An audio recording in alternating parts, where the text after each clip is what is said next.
Hey, everybody, welcome back to the next episode. And today we have Marie. Now, I want you to pronounce your last name. Go for it. Brossard. Yeah, Brossard, right? So I probably didn't even get it right after she said it, but well, you guys know what it is. Now, she created Lulubelle, right? Is that pronounced right? Did I pronounce that properly? Lulubelle, yeah, Lulubelle. Lulubelle. Okay. And after finding that her family's eating habits had completely changed.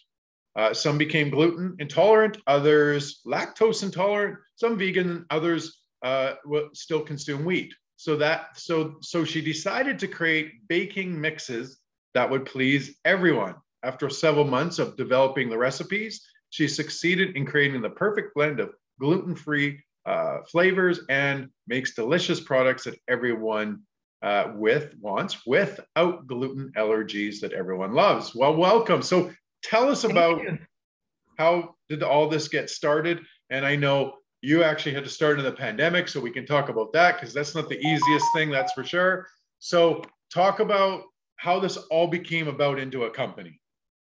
Okay, wonderful. Yeah, thanks for having me here today, Shane. I really appreciate. Welcome. So it all started. I love two things in my life professionally. It's real estate and food. So I once had a restaurant on Saint Denis Street in Montreal. It's a very busy street. And then I said, okay, no more dealing directly with the public because in a restaurant, as you know, there's alcohol, there's awkward hours. You're working when everybody's having fun. So that was like not my cup of tea, right. But I still love baking and all that. So then I moved on to become a real estate broker and I did very well there. But then again, I was making a good living, but I had nothing. The day I closed my business, I would have no income. So I said, Marie, you got to figure out a company that whether you're working in it or not, there will be either you can pass it to the next generation, right, or you could sell it or do something with it. So I was looking for an opportunity. Then came Christmas evening. And my younger brother, I've got three brothers, my younger brother came in from Ottawa with a gluten-free cake. He just had become gluten intolerant. The cake was hard as a rock and crumbling apart and impossible to eat. I said, Kai, how can you eat this? And for heaven's sake, it's Christmas, you know, we need to enjoy our baking. He goes, Marie, that's all there is, you know? I said, no, has to be better, you know? Right. So I try, I'm a good baker. So for the next even New Year, I tried to find something for New Year's Eve. I couldn't find anything. So then I said, oh, maybe I've got a business case here. So I started doing my own, mixing my own flours because when you do gluten-free, you're not using wheat. Right. There's no gluten. The gluten makes it rise. So to compensate the gluten, you have to use different flours. So the flours I'm using are totally different from what you find in the market. I wanted something very moist that looked like if you were eating the real stuff.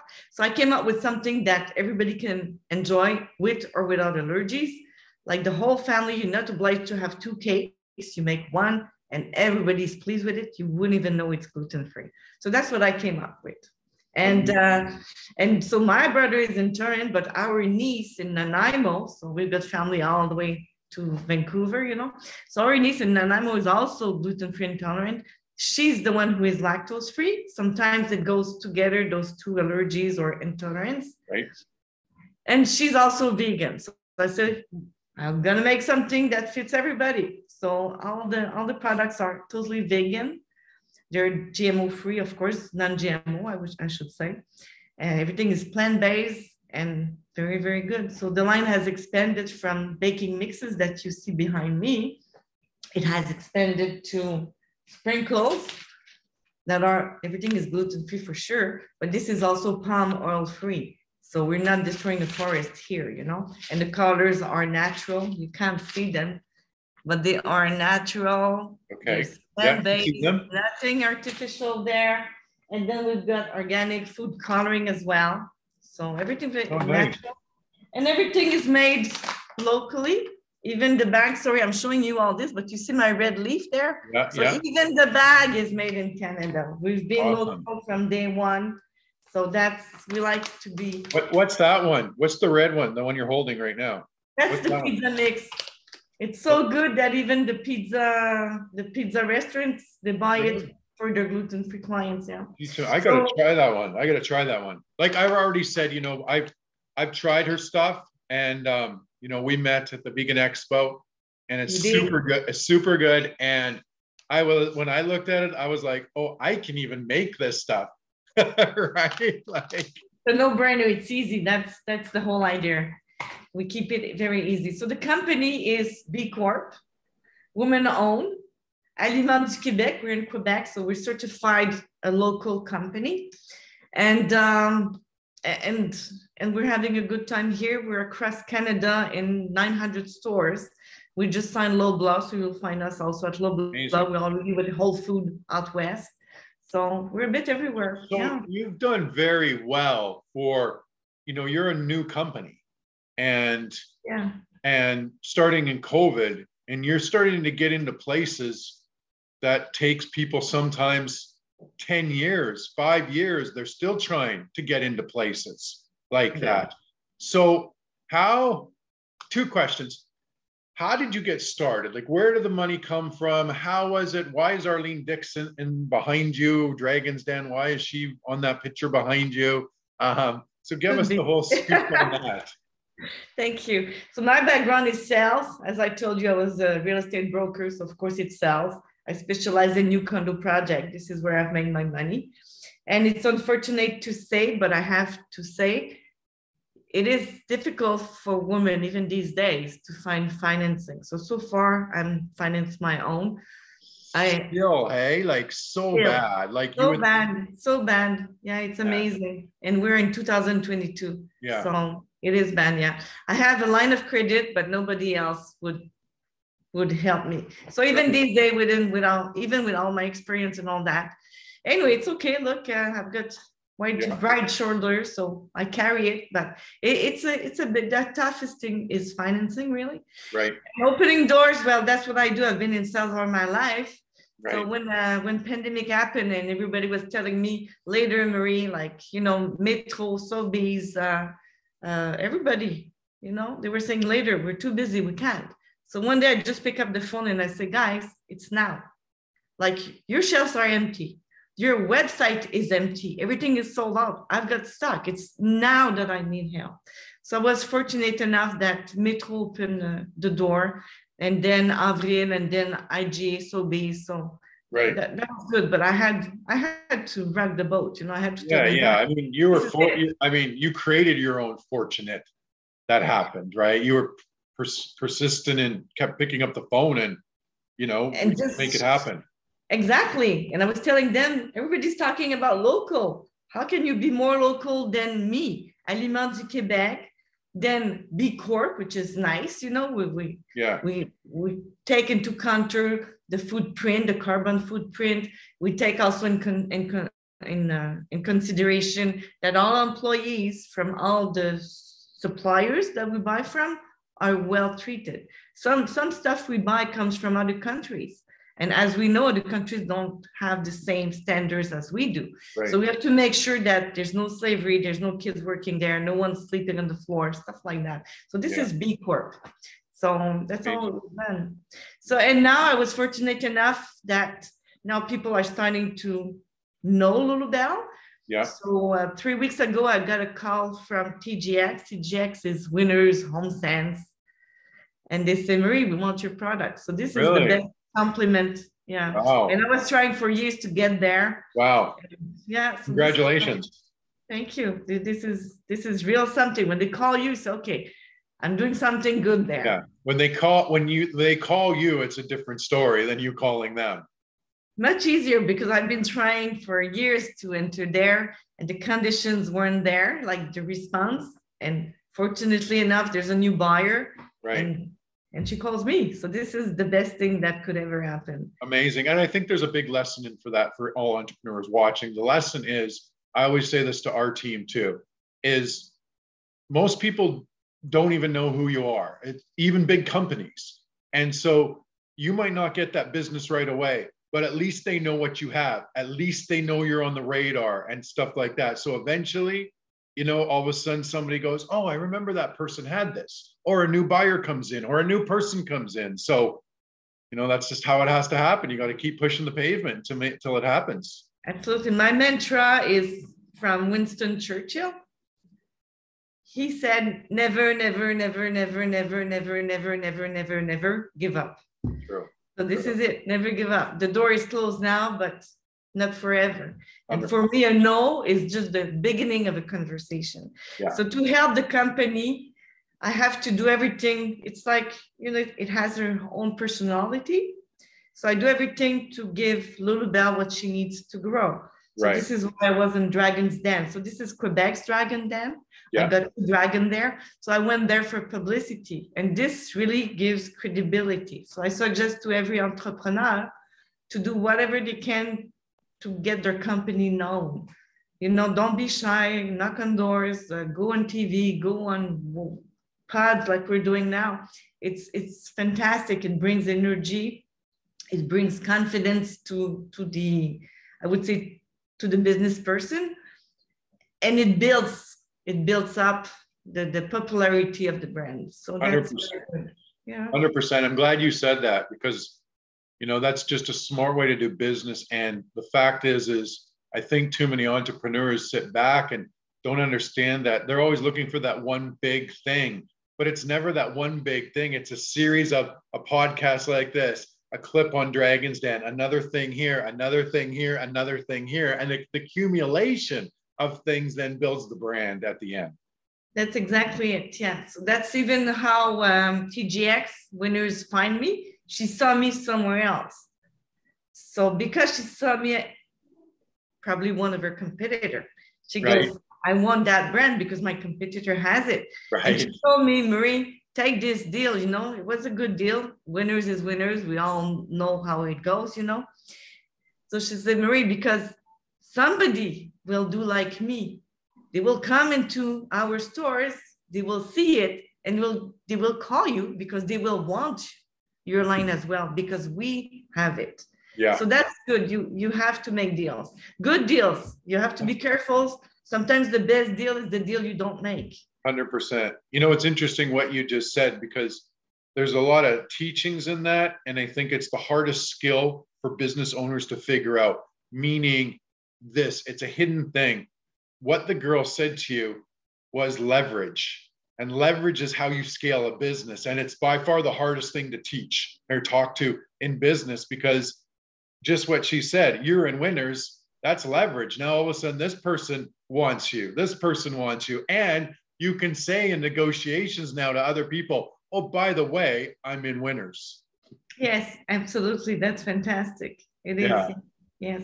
The name of the company also, Lulubelle, is a good name. It's not the name I wanted, but it ended up to be the best name. In Quebec, we have to choose French name. Search me, I don't get it, because Winners is English, Walmart is English, whatever. But they told me, Marie, you need a French name. So I was looking and all that. And then Lulubelle came to my mind. So Lulubelle is a fantastic name because we think it's a French name. And for the Anglophone, sounds like an English name. And actually, Lulubelle used to be a Disney character. She was a bear with a big pink flower in her head.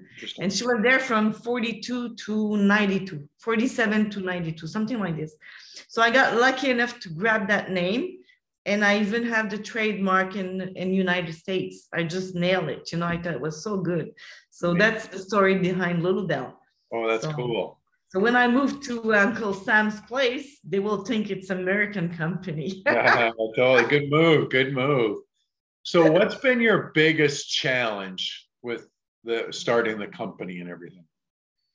Biggest challenge, like I said, was the financing. Thank God I've got a deep pocket, but at one point I'm getting tired of being the one always paying. Yeah. It's like you believe banks should be there for that, but no, you just wait till you've made it and then they will knock at my door, Yeah. So that's the hardest one for now. So I'm actually looking at private investment, like partners, things like that. I'm looking to give some shares. It's okay because it could be so big, Yeah. And I don't mind having, an investor that is hands-on. Yeah. It will save me time, and time is money. Yeah, I want to grow this business as big as Bob's Red Mill business Yeah. in the States. It's huge, you know. So Right. I want something huge, the potential is there. But me alone, you know, it will take longer. So if I have a partner, you know, I'm at the point that I'd rather have a small portion of the pie that is big like this than a pie alone that is big like that, you know. Right, right. And you have that type of business that can become really big, where some businesses don't have that model where you do. So in the end, it can be just as big where, you know, in the end, you're still going to make just as much, if not more. If not more, exactly. Yeah. When I look at my competitor and their like their business model and the volume of sales they have in the States, it's crazy. The companies are worth hundreds of millions of dollars. So yes, the potential is there. So I just need to have a good driver in the seat and, you know, bring it in there. So and I think I need help to do that. So I'm okay to scale it there. And the other thing, of course, was pandemic, because I finished selling my condo projects February 22-20. Right. Pandemic arrived March. So I started full-time right during pandemic. So first it was hard to get into the stores. Yeah. And then it was hard to have people buying the product on the shelves because gluten-free has a reputation of tasting bad. You know, cardboard or whatever, which is true. This is why I did some gluten-free products. I wanted my family and people to eat something good. So pandemic, you cannot have any tasting in the stores, you know? So it was hard to have people buying it. So I'm getting there now. I have my, well, thank God I'm in all those stores, but now I just started 2 weeks ago to do some tasting in the stores. It's fantastic. So I'm back to see the public. You were the second show I was in. Actually, my last show in 2019, I believe, right before pandemic, was in Vancouver. And my first show after pandemic was also in Vancouver. Oh, no way. It was fantastic. This is where I've met you at my second show in Vancouver. So that was lovely. And now we're starting to go into the stores. So now I can have people tasting my product and the reaction is fantastic. So that's good. So that's amazing. It is, yeah. So operational wise, what's one of the biggest challenges for you operational wise? So is it, you know, how many people you got, you and then obviously production, and then do you have a small team? I have a small team. I co-pack everything. With pandemic, the hardest thing for everybody is finding employees. There's no more employees. Right. So, and also everything is, I use a co-packer because otherwise, can you imagine I would have to buy a whole plant, you know? Millions of dollars. Yeah. And then you end up with the problems of having no employees. Yeah. So it's terrible. So I'd rather use co-packers that already have the plants. They already have employees. Makes sense. And I help them, you know, how you call that? Amortize their place. Right. You know, I bring business to them. So it's the best thing for now. Right. So my team is, I've got me and 3 employees. Right. Which is good. I need more, but getting there. And amazingly enough, I don't know out west how it is. Every time I post a job, I have from every country, every origin, but no Canadian. I've never got a Canadian answering one of my job offer. I don't know where they are. I don't know where we are, I should say, because we're all Canadian, you know? So It's amazing. I've got CV from other countries. When I say it's really from other countries, they're writing, hoping they would be able to move into Canada, but usually it's new immigrants that I do get, which is fine with me, you know? Yeah. But the hardest is really, really finding employees, and then it's keeping them. Yeah. So like today we're Friday. So I've decided that Friday for the summertime, we're closed on Friday. Right. You know, we've got pretty bad winters here in Quebec. So I said, look, let's charge our batteries during summer and we'll work during the winter. Like there's nothing else to do in winter. Anyway, at 3 p.m. it's dark, you know? So now this is stuff that I try to help my employees to be happy because everybody has to work. But if you're happy at your job, the week goes way faster, you know? Huge, 100%. I mean, we build I call it almost like a people before profit business model, where more profits will show up on the back end. And, we really, especially me, I take a lot of time to build out the right systems and processes and everything like that to run the operationals strong and take care of the people properly. And it's not an easy thing to do, but it's one of the most important things to do in business. And it's probably I always say that's the stuff that small business owners often overlook, because we get so stuck in our, the vision and in the moving of business, that those little details of that, are the ones that pull that whole business together in the end. Exactly true. Because being a small company, by definition, there's so much work. There's always a lack of employees, manpower, whatever specialties and all that. So we're always running around. And then if we forget the human part of it, then this is a big, big problem, because then you would end up with a turnover of employees, taking you more time to hire all the time. So the human point. It's great you can see that. I think that, and I've said this in a speech that I gave a couple of weeks back to this big group, and I said, and it was a small business group, and I said, small business owners have a lot of trouble failing to see the hidden costs. They're very linear thinking, so they don't understand, like, it's taking me so much time to get a new employee, it's costing me this much. So they can't see that. And if you really sit down, you're like, man, I'm spending a lot of extra money over here having to do all this, right? So if I can get this process proper, it's going to save me a ton of money in the end, right? And time as well. Time, huge. And that's the one thing we all want more of as business owners is time. That's the one thing. I know. 24 hours, not enough. Yeah. Totally. Absolutely. So you could give, because you've been in business and doing a lot of business and stuff for a long time, you could give a tip to an entrepreneur, just in business in general. What would be a tip that you would give them? Resilience. Never give up.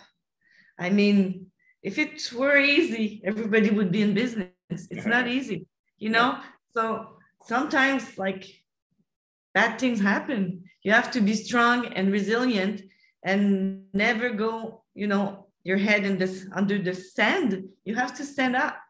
The storms will be there. You have to be strong and see them. Like for now, my distributor sent me a big check, because when I sell in food, when you sell to Whole Food, to Sobeys, to Loblaw, you don't sell directly to them. You sell through a distributor. Okay. The reason being that you need someone with trucks to ship to all those addresses. Yeah. Loblaw has 400 something stores. I cannot be shipping by Shopify. It will be costing too much, So you need a distributor. So my distributor sent his payment, don't ask me why, by the mail. Like, we're in 2022, it should be direct deposit, right? Right. The check got lost. Oh, man. It's like, for heaven, it's like, I don't believe this. But in the meantime, I've got payments to make. I've got my employees to pay, So what they're doing now, like the old days, they're canceling the check and they're mailing it again. They're mailing another one. And all that time, they took 2% off because they wanted to pay, 2% 10 days. So I told them, send the check again, but give me back my 2%. We're more than 30 days now, Those are challenges you have to face. And it's not an easy life being an entrepreneur. You have to have a vocation. You have to believe that you're changing the world, or there has to be a mission. You have to wake up every morning saying your mission is more important than your troubles. Because there will be challenges for sure. 100%. Yeah, Never give up. Never give up, and be ready for any situation. It's true. Yeah, I agree.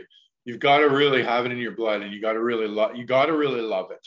Like I've been doing business since I was young. I don't know if you knew this, but I brought the Curves for Women franchises to Canada. I saw that, quite impressive. It's amazing what you did. So I've been, I was, 16 asking for Entrepreneur magazines for my birthday, right? So it was just, I just always loved it. You know, I was reading business books at 17, you know, just was something that I always just loved and was attracted to. And it's never really worked for me. I mean, of course, it's super hard work, but I can't wait to get up in the morning. I can't wait to get up and do business. It's just so exciting and fun to me. So it's never been a real job for, you know, for me. But I always laugh because I'm like, yeah, there were times where my friends and everybody else made a heck of a lot more money than me because they had an $80,000 job or $100,000 job. And right, I'm like trying to make it here and living on craft dinner or whatever, you know what I mean? Yeah. And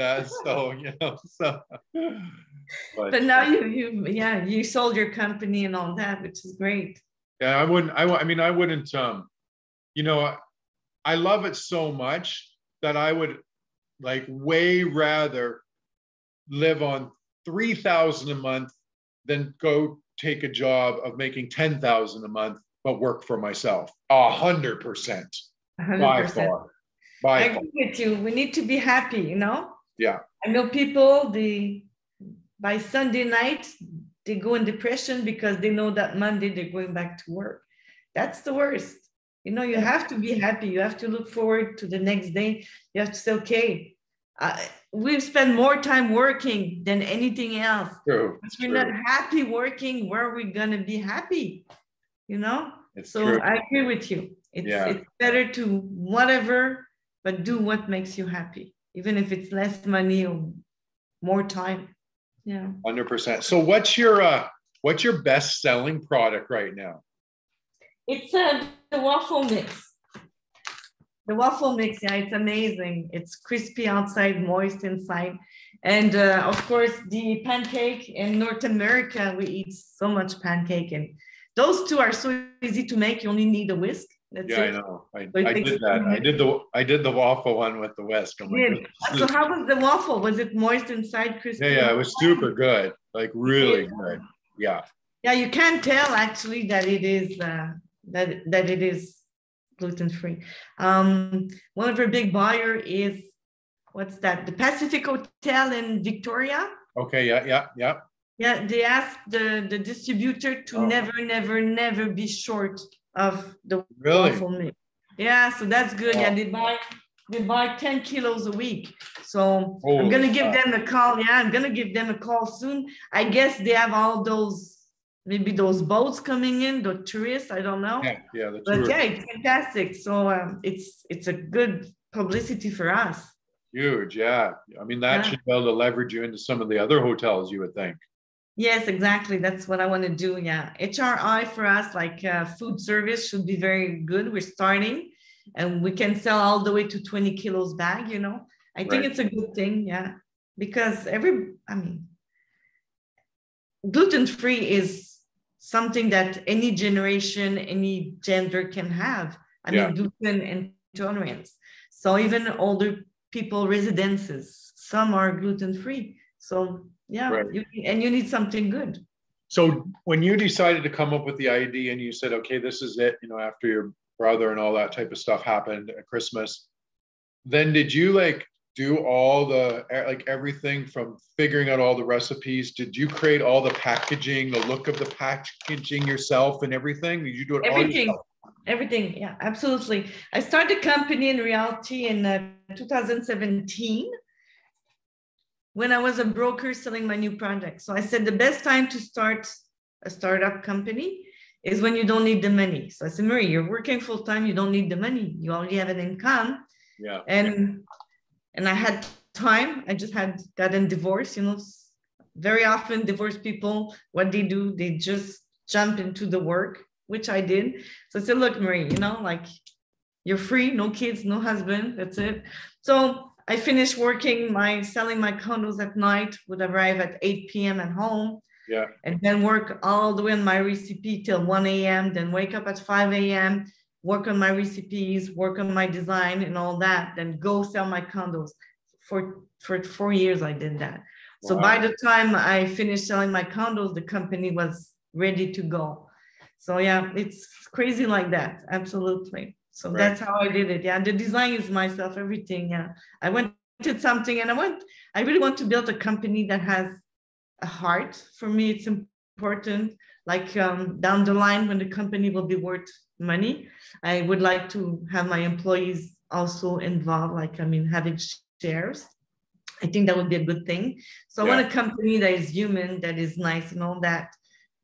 My condo was nice, but the life was bad, you know? So I want to treat my employees in a nice way, the way I would have like myself to be treated. So that's amazing. That's amazing. Nice.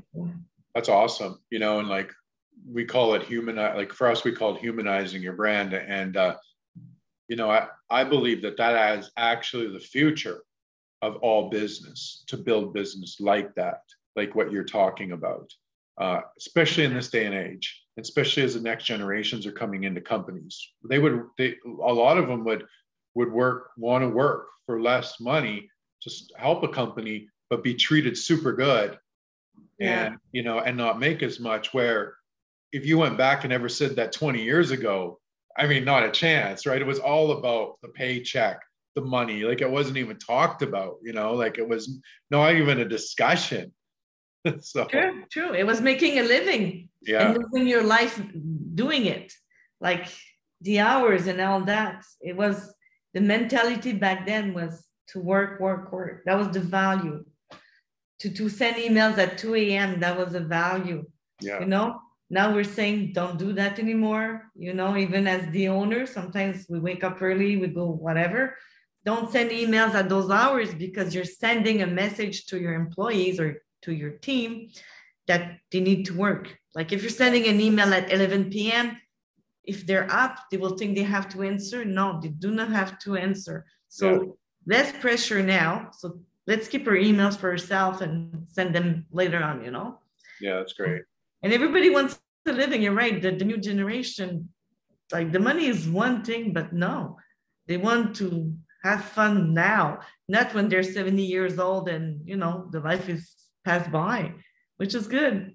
True, 100%. I mean, we're starting to figure out, you know, it's about happiness, and then, and that extra, you know, $10,000, whatever, is not going to bring you that happiness, right? So it's about figuring out where's that balance of happiness and the people we work for. I mean, I always say this, like, if you're going to build a company, your number one goal should start to become, you should have a mission to become the best CEO in the world. Like you really should, because that's really caring about people. That's trying to figure it out. Like I'm always up in my skill set, always trying to get better. I'm always trying to do it better. I'm always asking my teams, you know, what can I do better? What can I do better? Where am I lacking? What do you think I'm not doing right? I'm always asking those questions. Oh, that's great. So you're really sharing with them and asking their vision. Huge. Yeah, I think these days we need to be talking with them. Yeah. Yeah, 100%. Awesome. So this has been a great interview. So where can they find all your stuff at? Websites, social medias, anything like that? Yeah, well, lulubelleco.com. So we sell online through Shopify. So we sell across Canada, actually. And even out west, it's a good thing that you buy online, because we ship for free starting at $70. And it's really worth it. Yeah. So that's good. And then, of course, all the social networks, we're there. So you'll find us. Right. And that's under all the social networks under the same name as the website? Good question. I'm not very good with social. I don't know. I'm sorry. I didn't check before making this call. That's okay. No. Try lulubelleco.com and then we'll see what happens. But we're on what's that? Facebook and Instagram as well. Right. Of course. Go to the website and then you'll be able to find and you'll find everything. You'll be able to click on it and find it. Absolutely. Totally. Thank you so much for your time. Thank you so much. I highly suggest everyone try the product. I've tried it, and you know me, if I didn't like it, I wouldn't promote it. I probably wouldn't say it's bad, but I probably wouldn't be holding it up and actually saying that I liked it and try it, and it's good and it's convenient and it's easy and it changes the world and it helps the planet. So, I mean, it's just a no-brainer. If everybody watching, we're all trying to make the world better. We're all trying to make the environment better. We're all trying to become more healthy. from top to bottom. So we've got to start choosing products that do that. We got to start working with businesses and choosing businesses that are building companies that are making a difference in the world rather than ones that don't really care about the world. So we'll leave it at that. Everybody go check them out. Thank you so much again for this. Thank you so much. Thank you for your time. Thank you everything, Shane. And you are wonderful. Thank you So much. All right. See you, everybody. Take care.